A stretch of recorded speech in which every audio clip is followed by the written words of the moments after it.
Bom, boa noite de novo. Meu nome é Ed René. Oh, legal. E eu estou me recuperando de lerdeza. Lerdeza. Porque eu fui muito tardio para entender o que queria dizer celebrando a recuperação.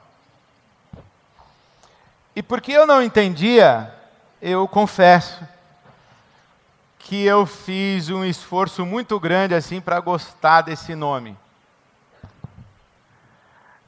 É porque eu não entendia. E porque eu não entendia o nome, e eu não entendia o que estava envolvido nesse nome, e não entendia, portanto, a lógica embutida no processo do nome, eu também fiz muita força para gostar desse tal de celebrando a recuperação. Demorou para que eu admitisse que o CR era uma coisa legal. Porque eu comecei com muito pé atrás. Primeiro que é uma coisa que vem de gringo, da Califórnia. Já vem com os pacotes, já tinha essa dificuldade. Segundo que o conceito não me agradava. E a dinâmica disso que nós acabamos de fazer, eu sou o Ed. Oi, Ed. Estou me recuperando de tal coisa. Eu também não gostava. Porque eu achava assim, pequeno demais. Não que eu esteja ou estivesse diminuindo o potencial de sofrimento que está presente em cada área de recuperação. Não que eu estivesse desconsiderando a realidade, a autenticidade da dor de quem está engajado numa área de recuperação, isto é, eu nunca tratei ninguém como se fosse uma personagem de mimimi. Eu acho que cada área de recuperação traz consigo um potencial de sofrimento. Cada pessoa engajada numa área de recuperação está, sim, curtindo uma dor. Mas, apesar disso, eu achava assim, pequeno. Até que um dia, eu não sei porquê, nem como, ou teve a ocasião, eu me lembro perfeitamente o dia, a hora, o lugar que estava acontecendo. Eu falei para a Roseni, Roseni, eu nunca te falei isso, mas eu não gosto desse nome celebrando a recuperação. Ela falou, porque você não gosta. Eu expliquei porque eu não gostava, ela falou, não, você não entendeu. Eu falei, então me explica. E eu percebi que eu tinha demorado muito para fazer essa pergunta e para ter dito que eu não gostava. E agradeci muito pelo fato de ser esclarecido. Porque, celebrando a recuperação, eu achava assim, que eu sou o Ed me recuperando da quebra financeira.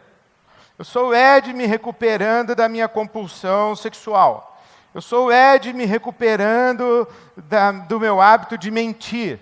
Eu sou o Ed me recuperando da minha adicção alcoólica.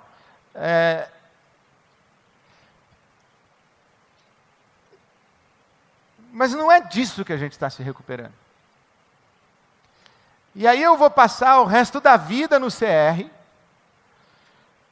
cada hora pulando diária, como se eu me recuperasse dessa coisa. Ok, já resolvi, agora vou outra coisa. Já resolvi, agora vou para outra coisa. Eu saio de um grupo de apoio, vou para outro grupo de apoio, vou para outro grupo de apoio, vou para outro grupo de apoio. Como se a vida fosse compartimentalizada dessa maneira. Como se você pudesse resolver uma coisa de cada vez na sua vida. Como se você soubesse de fato que o grande problema da sua vida é que você mente. Porque, na verdade, cada área de recuperação nossa é apenas um sintoma do grande problema que nós temos. E o que acontece com você e o que acontece comigo é que, dependendo da área onde nós experimentamos maior conflito, maior dor, maior sofrimento, maiores perdas, nós tratamos daquela área. Aí quando ela se acomoda um pouquinho, a gente consegue controlar e tal, a gente pula para outra área. Aí a gente pula para outra área. Aí tem recaída, volta para a área anterior. E assim a gente vai cuidando de sintoma. Um sintoma de cada vez. E o sintoma da vez. Mas a vida não é assim. Nós não podemos compartimentalizar áreas de recuperação. Nós não temos apenas 7 áreas de recuperação. E se você falar assim, Ed, eu tenho umas 28 áreas de recuperação. O outro vai falar assim, eu tenho 37. Por mais que você fale, eu vou dizer só. Você tem 37 sintomas, você tem 37 coisas que você enxerga. O endemoniado gadareno, ele tinha uma legião romana tinha 6.000 soldados. Ele tinha 6.000 áreas de recuperação. Imagina o que esse cara vai fazer num CR. Ele vai pular de grupo em grupo, 6.000 grupos, esse cara vai morrer e não vai... Quer dizer, essa mentalidade, essa maneira de enxergar, que é a maneira como eu enxergava, quer dizer, não faz sentido para mim, porque a vida não é assim, nós não somos assim. Nós somos um universo complexo. Nós somos uma realidade sistêmica, em que uma coisa puxa a outra. Eu minto porque não sei o que lá, e eu não sei o que lá porque não sei o que, e à medida em que eu tenho isso, eu tenho também aquilo, e porque eu tenho isso e aquilo misturado, eu tenho aquele outro, e cada momento da minha vida eu estou vivendo uma tensão, uma angústia. No meu ambiente de trabalho eu tenho determinadas áreas vulneráveis, no meu ambiente familiar eu tenho outras, e na minha relação com a minha filha eu tenho umas, com o meu filho eu tenho outras, com a minha mulher eu tenho outras, com a minha mãe eu tenho outras, com a minha irmã eu tenho outras, com os meus amigos eu tenho outras, com a minha avó eu tenho outra, com o meu tio eu tenho outra, como pastor eu tenho outra, como pastor aqui na IBAB eu tenho... Assim... assim, a gente é sistêmico, a gente é complexo.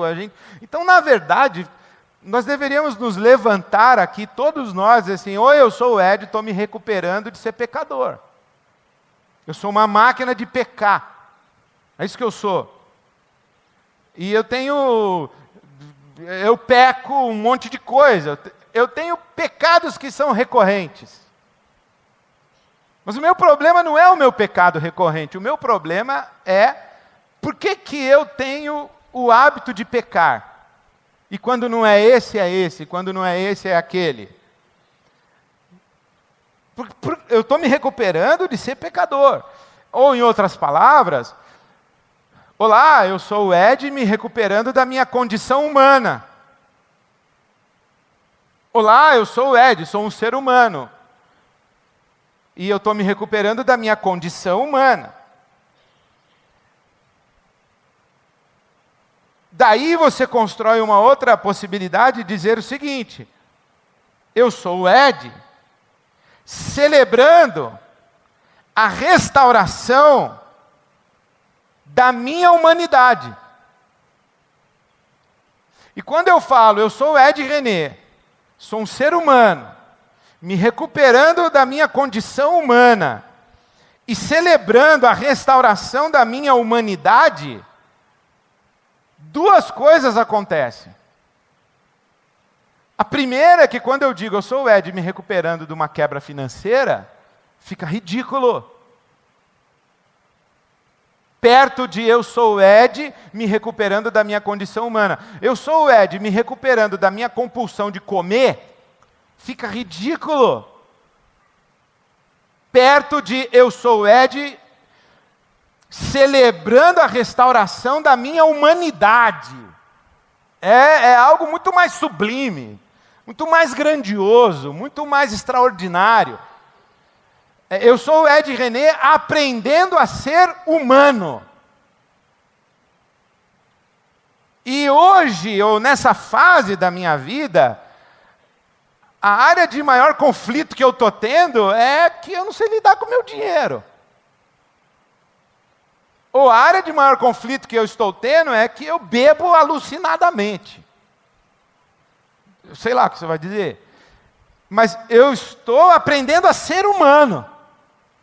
Isso é grande. E isso exige uma segunda coisa, que é, ao mesmo tempo em que cada área específica de recuperação fica pequena diante da grandeza do projeto, eu preciso ter uma percepção equilibrada, razoável, sensata, lúcida e clara do que eu quero dizer com ser humano. Eu estou aprendendo a ser humano. Aprendendo com quem? O que é ser humano? O que é que diz a você que você não sabe ser humano? Aí sim você pode dizer, uma das coisas que dizem para mim que eu não sei o que é ser humano, é que eu minto. Minto muito. Eu falo muita mentira.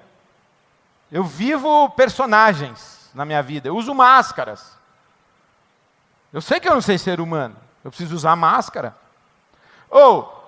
Uma das coisas que dizem para mim que eu não sei ser humano, é que eu gasto pra cacete.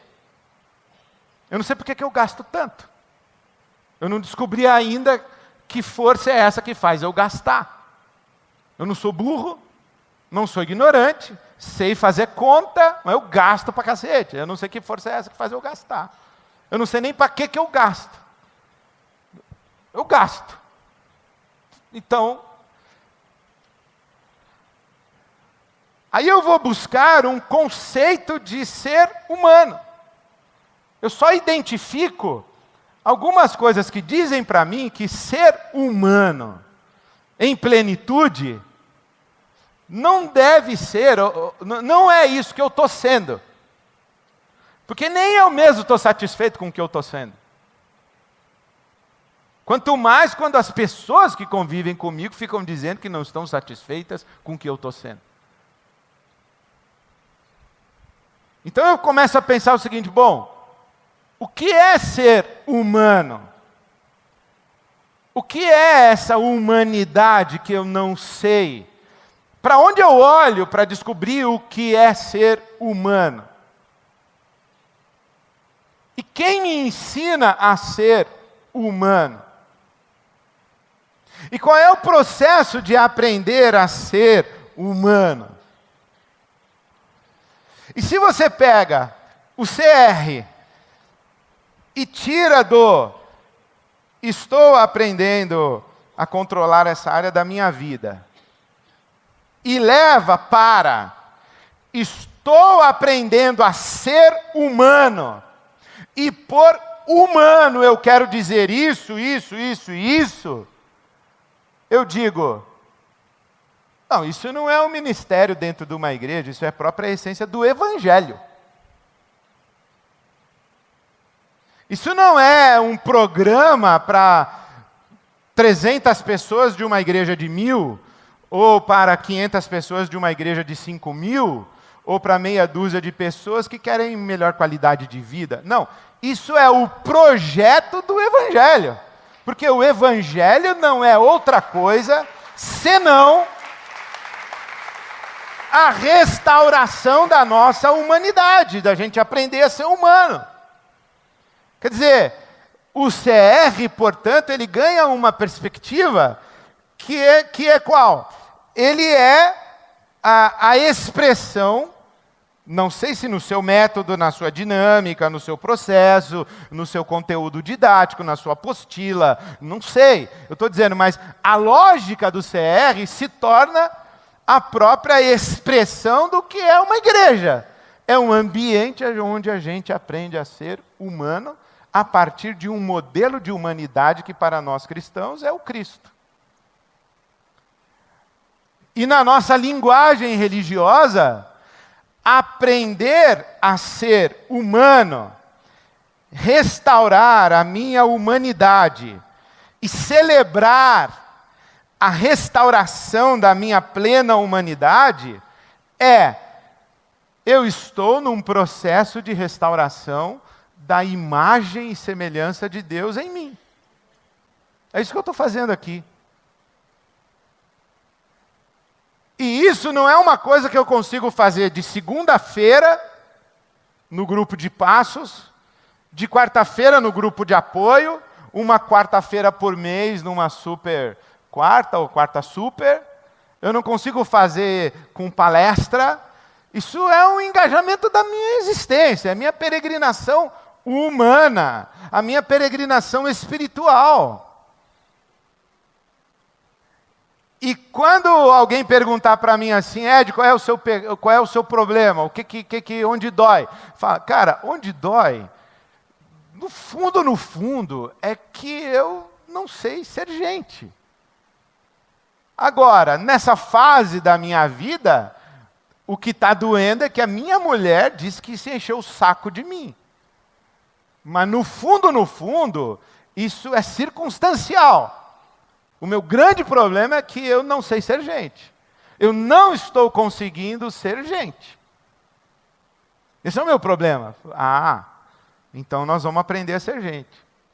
Bom, e o que o Evangelho diz sobre isso daí? Bom, o Evangelho diz que você vai vivenciar isso a partir de algumas convicções, em algum contexto. E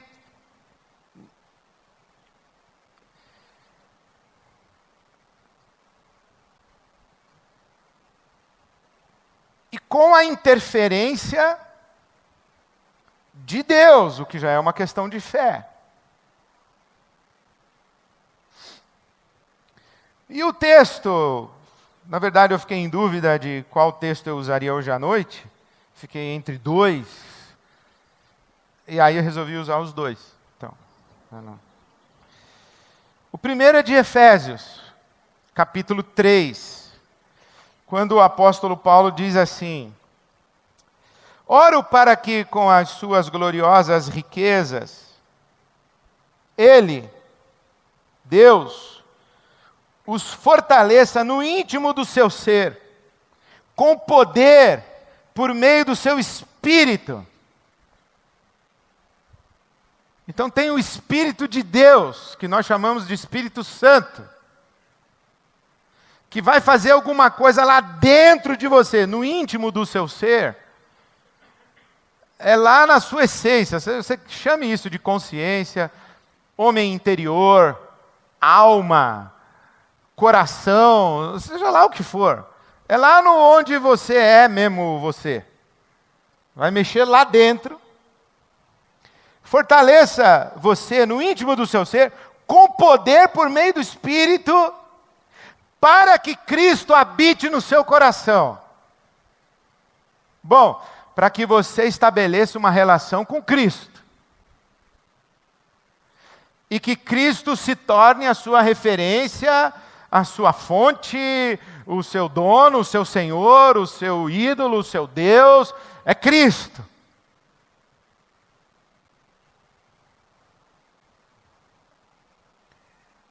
Que Cristo habite no seu coração mediante a fé, e oro para que vocês, estando arraigados e alicerçados em amor, possam, juntamente com todos os santos, compreender a largura, o comprimento, a altura e a profundidade, e conhecer o amor de Cristo que excede todo o entendimento. Aí já falou bastante aqui.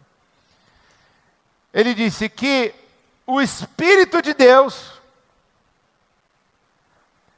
vai interferir na sua intimidade mais profunda,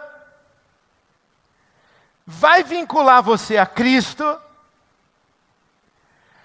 e, juntamente com todos os santos, você vai ter a experiência do amor de Cristo que excede todo o conhecimento e entendimento, isto é suprarracional. É suprarracional. E aí você vai ser cheio de toda a plenitude de Deus. Isso aqui é o CR. Se a gente fizer a leitura de trás para frente, é assim, ó. Como é que a gente vai ser cheio de toda a plenitude de Deus? Como é que a imagem de Deus vai ser plena em nós? Bom, quando a gente experimentar a altura, o comprimento, a largura e a profundidade do amor de Cristo, que excede todo o entendimento. Quando a gente tiver uma experiência suprarracional, em linguagem religiosa, uma experiência mística com o Cristo. Tá, e como é que a gente vai conseguir ter essa experiência? Onde? Em que contexto? Falou, isso aí você só consegue se você estiver arraigado e alicerçado em amor e juntamente com todos os santos. Então é na ciranda das relações. Mas qualquer relação, não, tem que ser relação de amor. Porque senão ferrou. Bom, e aonde está isso? Bom, isso está onde os caras que estão plugados em Cristo estão. Tem que achar esses caras. Esses homens e essas mulheres.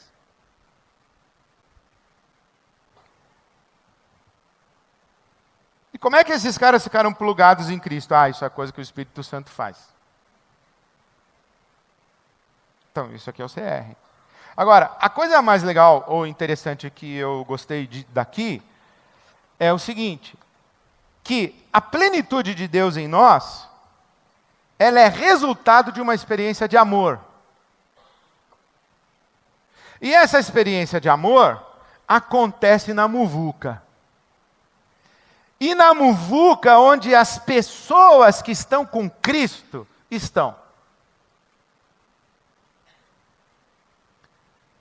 Porque é na muvuca onde você é tocado e tocada por alguém que te toca com amor puro, com o amor do Cristo. Porque essa restauração da nossa humanidade, que é tal supra-racional, é a experiência do amor, ela é uma possibilidade que só existe no contexto de amar e ser amado. De relações verdadeiras e puras. Vai ser difícil, hein? Vai ser. E é porque é tão difícil que a gente fica fazendo programinha com 5 passos, apostila, não sei o que e tal. E aí vamos. Para ver se no meio dos 5 passos, da apostila, no meio de uma quarta-feira que tem uma palestra, ou de um grupo de apoio que não sei o quê, nessa muvuca aí, alguém ama você. Aí quando você começa a acreditar que tem alguém que ama você, você fala assim, tá de sacanagem, não é verdade. Não tem almoço grátis, tá querendo alguma coisa de mim, isso não dura muito, papapá, papapá, e você não acredita que você está sendo amado e amada, e a pessoa diz assim, o que você quer de mim? Aí a pessoa diz assim, não quero nada. Eu só quero que você descubra que Deus te ama. E eu, se puder ter o prazer de ser essa pessoa que diz para você que Deus te ama, mas como é que você vai dizer para mim que Deus te ama? Eu nunca vou te sacanear, nunca vou te trair, nunca vou te usar, não vou abusar de você. É assim, não acredito que você seja capaz disso. Tudo bom. E porque você não acredita, você não se abre, você não se entrega, você não se revela, você não se desmascara, você não se mostra vulnerável. Aí você fica na resistência, você fica medindo. Demora uns 4 anos medindo. Aí você diz assim que está no CR, já estou no grupo de passos há 4 anos, ou já estou no grupo de apoio há 7 anos. Sei, mas quer dizer nada. Há quanto tempo você realmente... A primeira pergunta seria, você já encontrou alguém que você começou a desconfiar que te ama de verdade? Não te julga, não te condena, não te rejeita? Você já encontrou alguém que não vai abusar de você? Você encontrou alguém? Ainda não encontrei, não. Meu grupo é legal, tal, mas ainda não encontrei. Beleza, está no CR, hein? E o que eu estou falando do CR vale para a IBAB toda. O cara entra e sai aqui domingo, quebra o pau no estacionamento, porque eu não entendo, meu. Eu não entendo. Beleza. Continua na muvuca. Só que no meio da muvuca, dessa confusão toda, tem uns caras que Cristo habita neles. Tem umas mulheres que Cristo habita nessas mulheres. Alguns homens que Cristo habita nesses caras. Como é que Cristo foi habitar nele? Cara, isso é o Espírito Santo que fez esse negócio. Diz ele que foi no dia que o coral cantou não sei o que lá, ou que ele leu o livro tal, ou que ele ouviu o sermão tal, ou que ele recebeu uma visita no hospital, ou que alguém levou uma cesta básica na casa dele. Diz ele lá que foi nesse dia. Mas eu não sei, foi o Espírito Santo que plugou ele com Cristo e Cristo nele. E a partir dali, ele se tornou uma pessoa diferente. Ele não consegue mais sacanear os outros.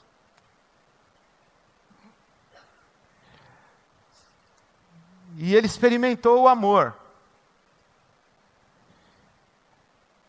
E aí, nesse contágio, esse amor vai passando.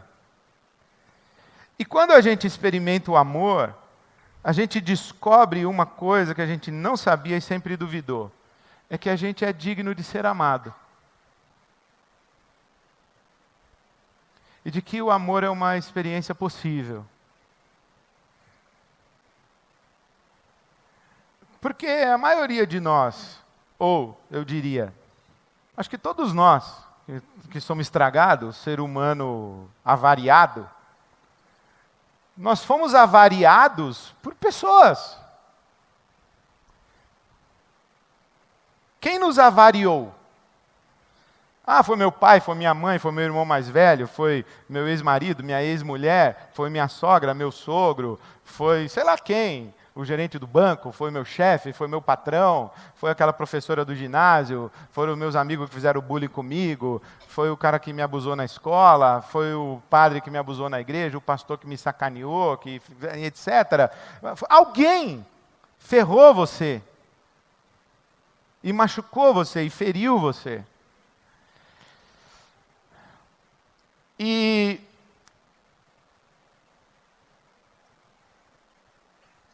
E a pior coisa da gente ser um ser humano avariado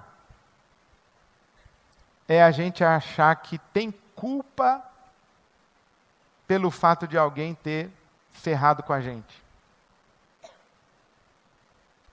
Que é o que a gente merecia mesmo. E que depois que a gente merecia mesmo, e já estava avariado, a gente fez tanta merda na vida que a gente hoje merece se ferrar mesmo. E não acredita mais que alguém seja capaz de nos amar e nos aceitar, e muito menos acredita que Deus vai querer alguma coisa com a gente. É por isso que a gente se submete a maus tratos. E por isso que a gente desenvolve mecanismos, conscientes e inconscientes, de auto-maus tratos. A gente se maltrata, se sabota, se submete a maus tratos, a gente tolera maus tratos. Porque a gente está avariado, e seres humanos avariados, eles merecem mesmo ser tratados como objetos quebrados, como coisas não tão valiosas. Só que, de repente, a gente tem uma experiência que diz, opa, eu não sou isso. E quando a gente descobre o amor e é amado, acontece uma coisa muito louca na vida da gente, que a gente passa a se amar. E a gente que não penteava o cabelo, passa a pentear. Não tomava banho, passa a tomar banho. A gente que se submetia a determinada relação, a gente não se submete mais. Ó, você não pode falar comigo mais assim. Você falou durante tantos anos, mas você não pode falar comigo mais assim. Eu não sou isso que você está dizendo que eu sou. Eu não posso ser tratado dessa maneira que você me trata. Eu não aceito mais essa condição, porque eu descobri que eu tenho uma dignidade e eu descobri alguém que, apesar de eu ser avariado, me amou como se eu não fosse. E aí eu comecei a me amar também, e eu não consigo mais ser tratado desse jeito aí. E se eu não consigo mais ser tratado por você desse jeito, esse é o grande gatilho, ou isso é retroalimentado pelo fato de que eu também já não me trato do jeito que eu me tratava. E eu começo a dar valor a mim. E à medida em que eu dou valor a mim, eu exijo que você me dê valor também. E à medida em que você me dá valor, eu vou dando mais valor a mim. E juntamente com todos os santos, a gente vai vendo que esse amor de Deus vai enchendo para cima, para baixo, para o lado, para frente, para trás, e vai tomando conta de tudo. E aí eu me torno uma outra pessoa. E o que me define como pessoa já não é mais o fato de eu ser ou não ser avariado. A área X, Y ou Z que eu estou tentando lidar com ela. O que me define agora como pessoa é que eu sou alguém que é capaz de amar e ser amado.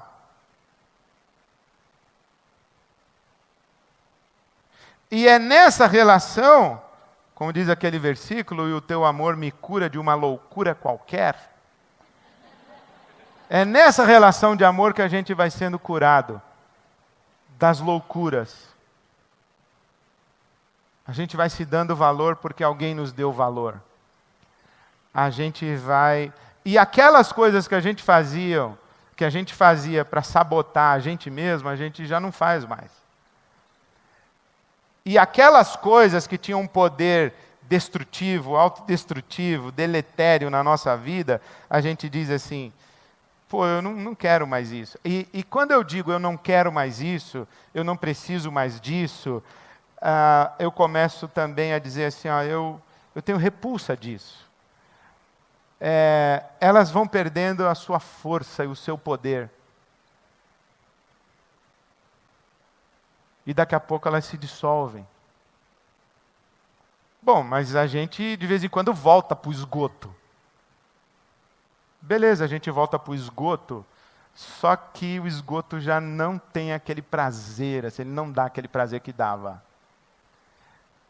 E mesmo quando não dava prazer, era masoquismo mesmo, era autopunição, você, no mesmo instante que está no esgoto, você tem uma autoconsciência de ridículo que você ganha força para sair do esgoto. Você não fica muito tempo mais no esgoto.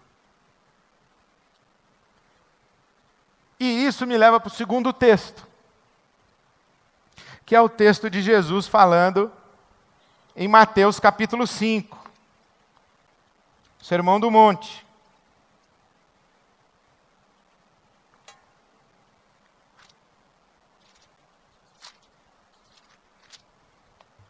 Onde ele diz assim: vocês ouviram o que foi dito, ame o seu próximo e odeie o seu inimigo. Mas eu lhes digo, amem os seus inimigos, orem por aqueles que os perseguem, para que vocês venham a ser filhos de seu Pai que está nos céus.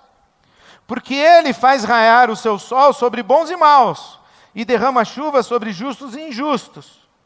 Se vocês amarem aqueles que os amam, que recompensa vocês receberão?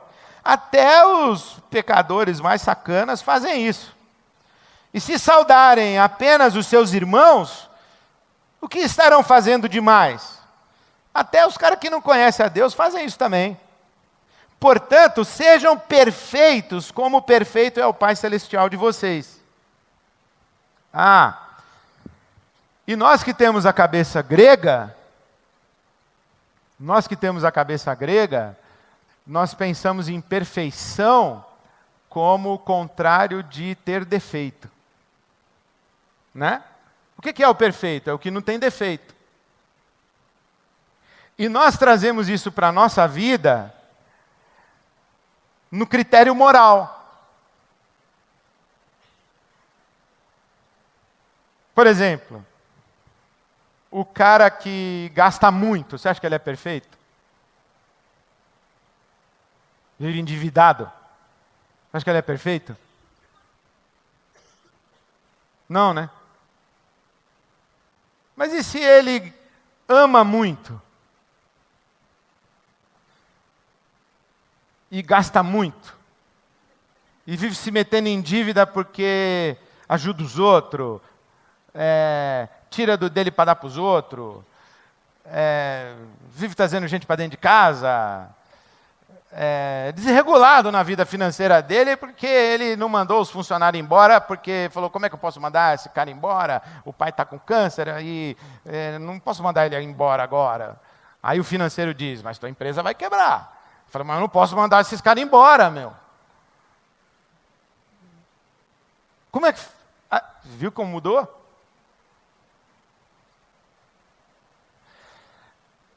Por exemplo, um cara que bebe assim, bebe muito, é perfeito?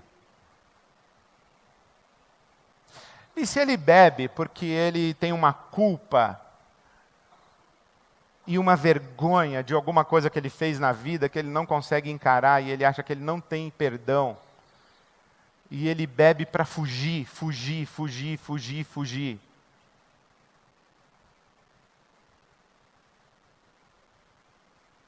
E ele tem um coração do tamanho do mundo, que ele vive cuidando de todo mundo. De vez em quando toma uns porre.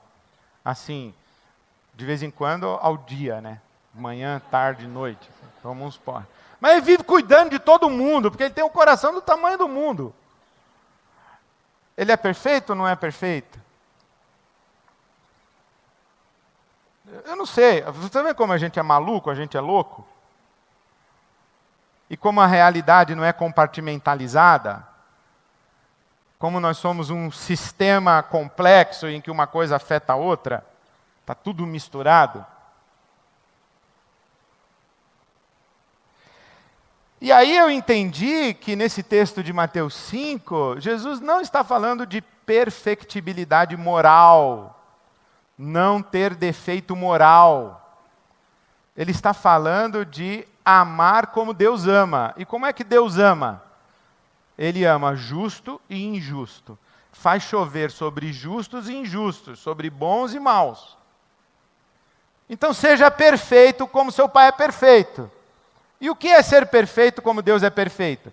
É amar do jeito que Deus ama. E o que é amar do jeito que Deus ama? Amar sem usar régua moral. Isso aqui é amar do jeito que Deus ama. Isso que é ser perfeito. E é nesse ambiente de amor, onde não existe régua moral, em que ninguém é julgado, condenado, rejeitado, banido, expulso, deletado, é que o poder destrutivo que a gente tem, ou que contamina a nossa vida e que a gente vai se autopunindo, se sabotando, é nesse ambiente de amor que esse poder destrutivo vai perdendo a sua força, porque tem um outro poder que começa a agir em nós, e é o poder do Espírito Santo. É o poder do amor, do Espírito de amor. Mas a gente tem que ficar no meio dos justos e dos injustos, dos burros, dos inteligentes, dos gordos, dos magros, dos altos, dos baixos, dos pretos, dos brancos, dos corintianos, dos palmeirenses. A gente tem que ficar na muvuca. Por quê? Porque é na muvuca que você recebe de alguém que já caminhou mais do que você e você dá para alguém que caminhou menos que você. É que você levanta quem caiu, alguém te levanta quando você cair, e assim vai. E a gente não vê mais um sujeito mau caráter, bababá, bababá. A gente vê o quê? A gente vê uma pessoa avariada,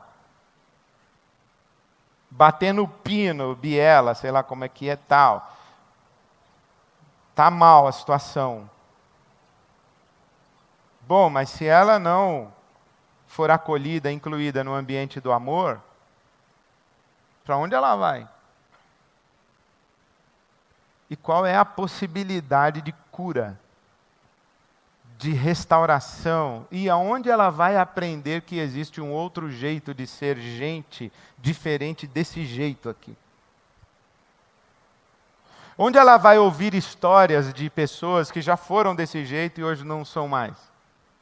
Ou já não são mais tão desse jeito, já deram uma garibada. Então, assim, tem duas maneiras como você pode olhar o CR.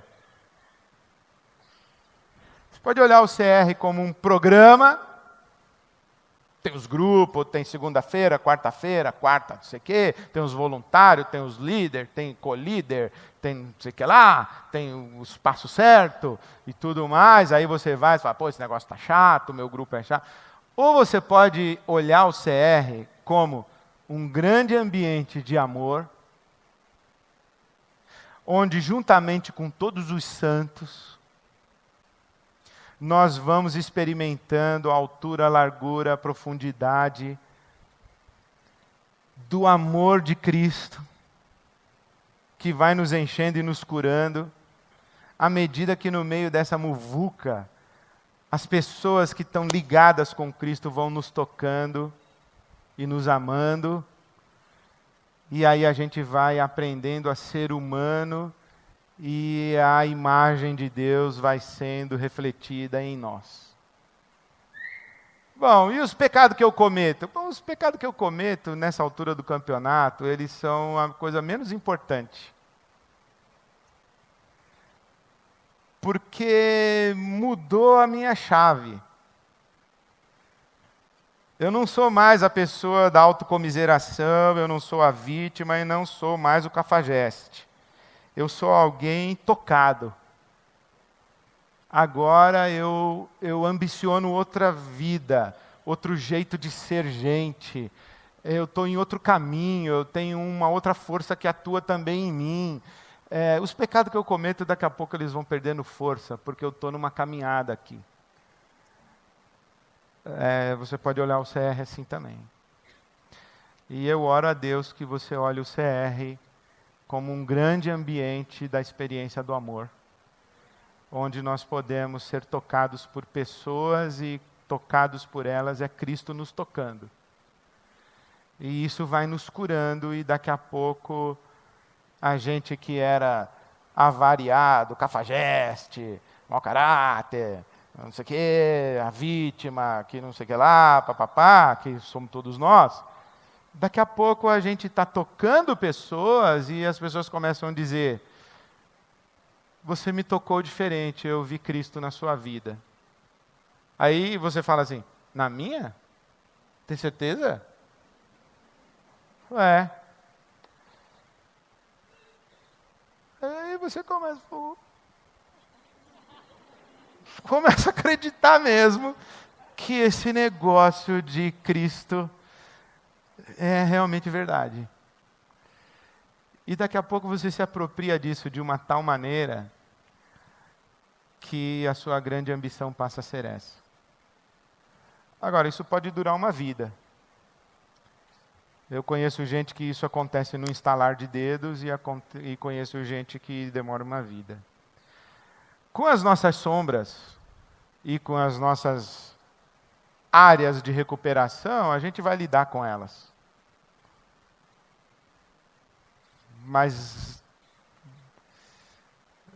acho que eu falei o que eu queria falar. Deus abençoe vocês. Um beijo para todos.